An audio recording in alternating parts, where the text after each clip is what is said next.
Welcome to The Explainer. Today we're diving into a bacterium that's making a pretty interesting journey from places like ponds and soil straight into our hospitals.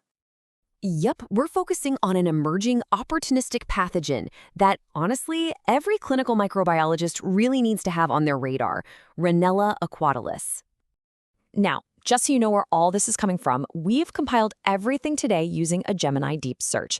And hey, if you want to geek out on the primary literature yourself, the full list of references is right there for you in the linked notebook document.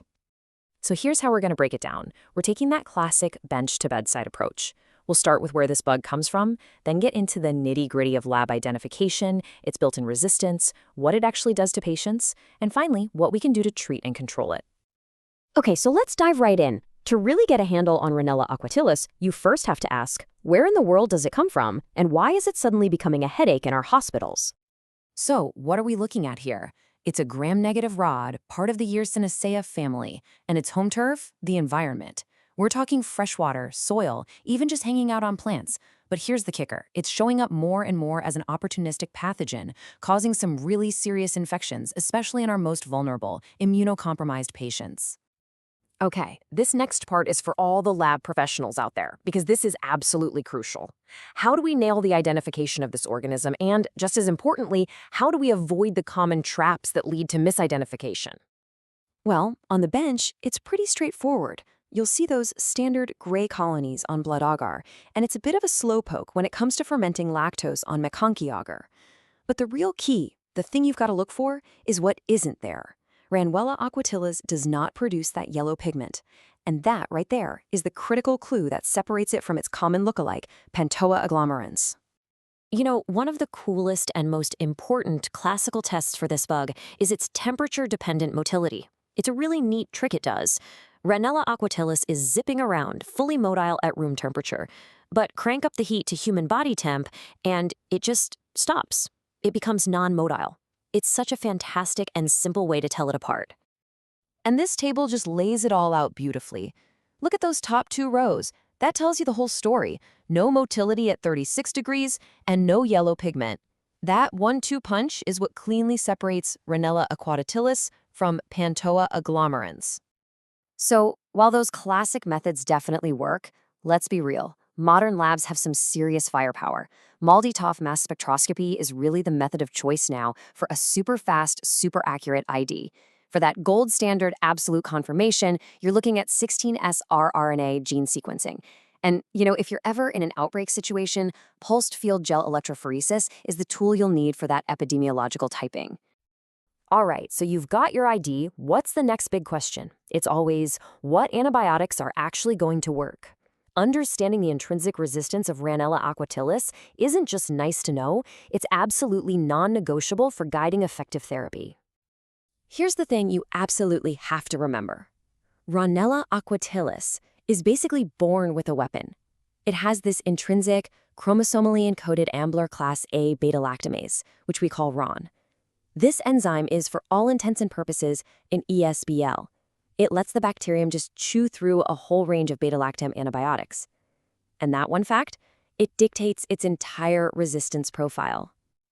So, because of that built-in RAHN enzyme, you can bet it's going to be resistant to your basic penicillins, like ampicillin and amoxicillin. But, and this is key, that enzyme can be shut down by inhibitors like clavulanic acid and tazobactam.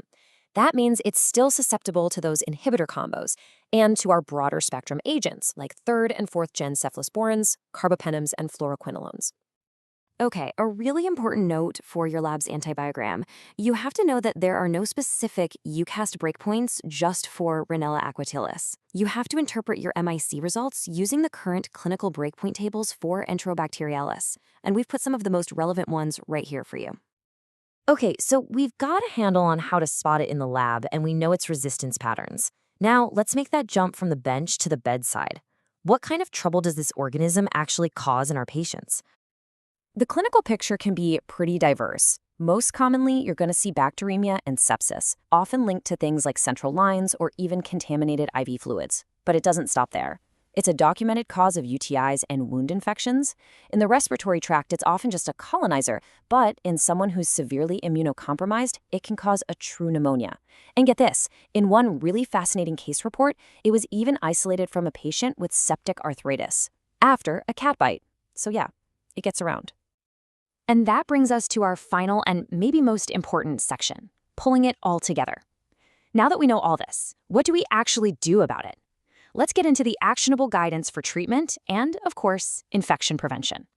It gets really interesting when you start comparing treatment guidelines for something like a complicated UTI. If you look at the Dutch guidelines from SWAB, that's the Working Party on Antibiotic Policy, they suggest starting with the third-generation cephalosporin. But then if you look at international guidance from the IDSA, the Infectious Diseases Society of America, they lean more towards using a carbapenem, basically treating this as an ESBL phenotype infection right off the bat.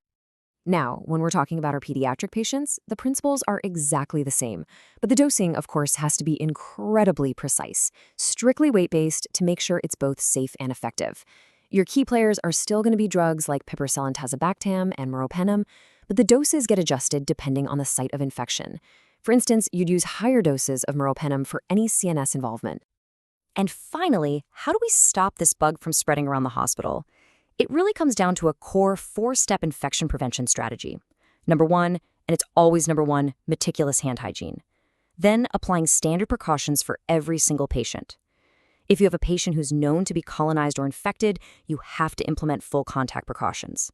And last but not least, given how much this bug loves water, you have to pay extra close attention to environmental cleaning, especially those moist sites like sinks and drains. You know, the management of emerging pathogens is a constantly moving target. That's why we genuinely love to hear from you. What are your experiences with Rahnella aquatilis in your labs and on your wards? Have you seen any weird resistance patterns or unusual clinical cases? Please, share your insights down in the comments. And this really leaves us with a final important thought. As more organisms like Rahnella aquatilis make the jump from the environment into our hospitals, how prepared are we for what's coming next? If you want to stay ahead of the curve, make sure you subscribe to the channel for more deep dives like this one. Thanks for tuning in.